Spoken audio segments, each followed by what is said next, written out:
House member video and is a part of the ongoing Force for Good class series. To learn more about this ongoing series, please visit tibethouse.us.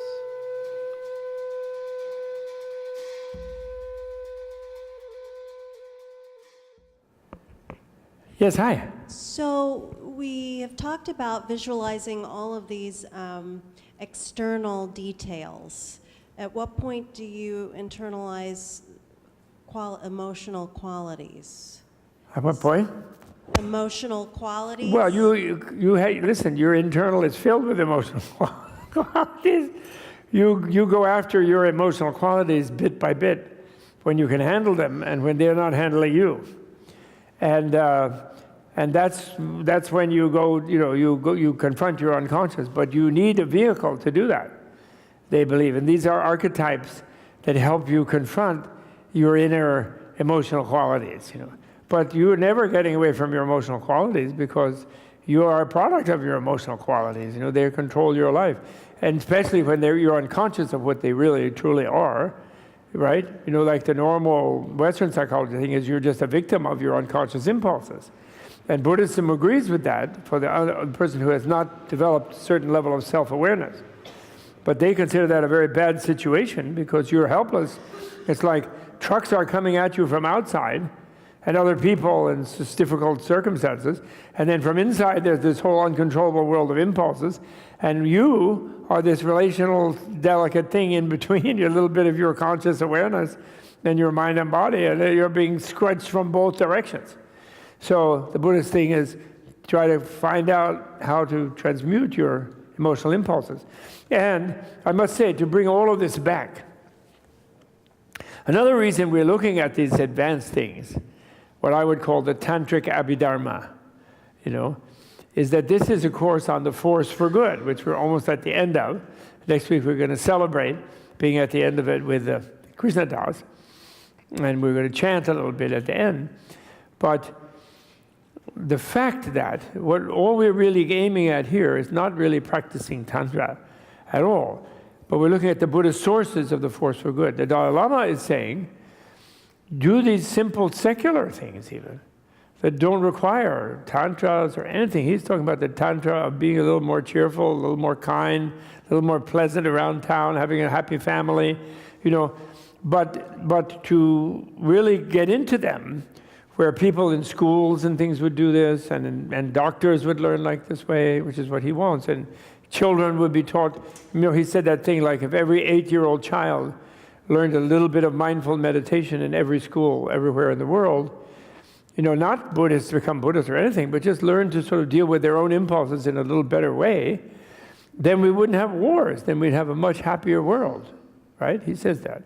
So that's his aim, And the reason that we're looking at this in this course is that then this may give us confidence that he's really onto something, and that it's not just some do-gooder, nice idea, people can be nice, because in a way we are conditioned to have that attitude. We're conditioned to have the attitude that, we have to have a big Pentagon, and we have to go bomb the ISIS, and we have to do this and do that because human beings just are hopeless, they never change. Don't you hear that all the time from Uncle Joe, oh, that's always like, oh, and then I can't really take care of all that, but I need a lot of defense, So that's the reason in this whole course, we have worked on trying to show the sources of the kind of sophisticated understanding of the human being, and branching even into politics. Like, for example, the Dalai Lama, he teaches, and he has taught every world leader who's ever met him, and I think even the ones who haven't have read something or they've heard that he's said something, they do. Oh, I know that because he teased when he was in Latvia last time, having a class with Russians. To an interviewer, he a little bit teased Putin. And he said he thought Putin was a little too vain and unrealistic. Just as a thing in the press, he said. And he was preferring that the Chinese guy was going after corruption at that time. He wasn't saying some other things about that he's doing are good. He just said that's more realistic to try to clean things up and reform things. And I know that Putin found out about that because he started persecuting the Buddhists in Russia right away. He started getting mean to the Mongolians and the Buddhists there in Russia because he heard that, you know. So even, in other words, he's told all the world leaders that you should simply rule out violence, you know. Bombing people, shooting them, it's just, let's forget about it. That becomes like a cardinal rule, golden rule for everybody in the world. You never kill anybody, if possible. I mean, you know, some crazy people will still kill people now and then, but basically you don't kill anybody. You discuss when there's conflict. You have a dialogue. You have a court. You have a forum. You resolve with some sort of compromise, which you do anyway at the end of these inconclusive, horrible violence things. You try to have a compromise. It's much worse when you destroyed so much, you know. And he's teaching that to a whole planet. But are we listening on the planet?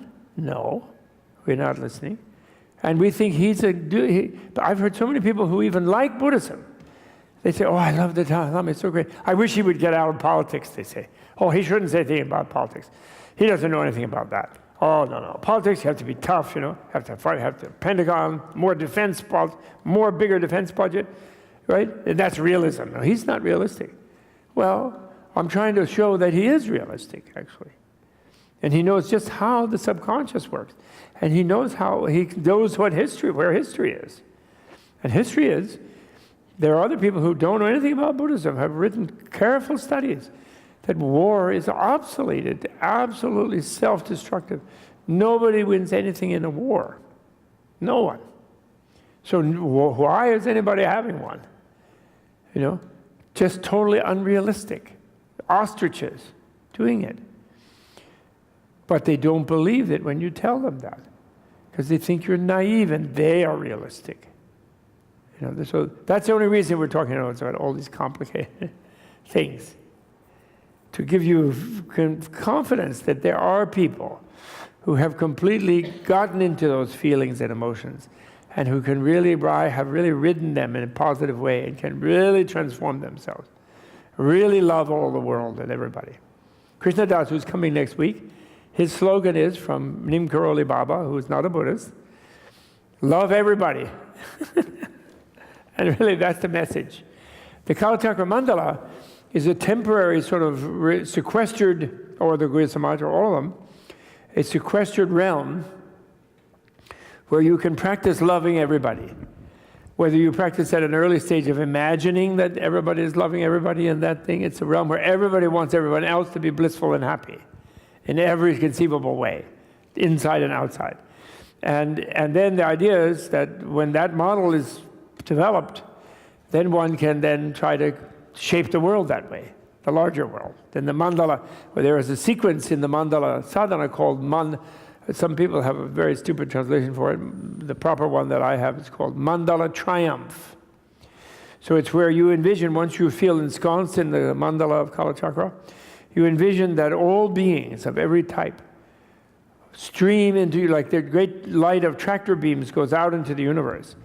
And all beings of all kinds stream into that mandala.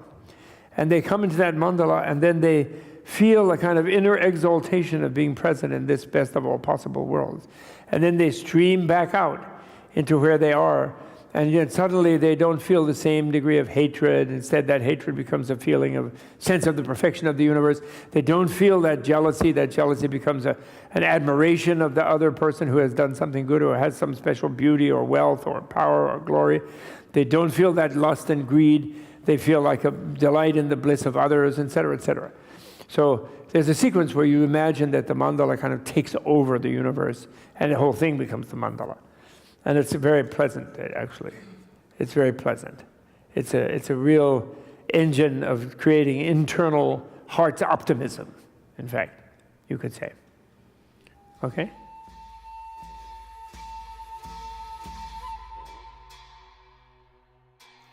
This video was brought to you in part with the generous support of the Tibet House US membership community.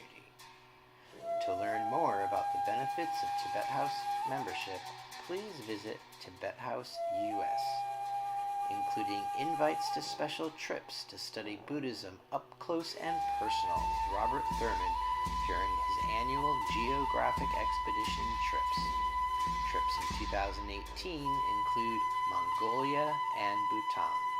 To learn more, visit bobthurman.com.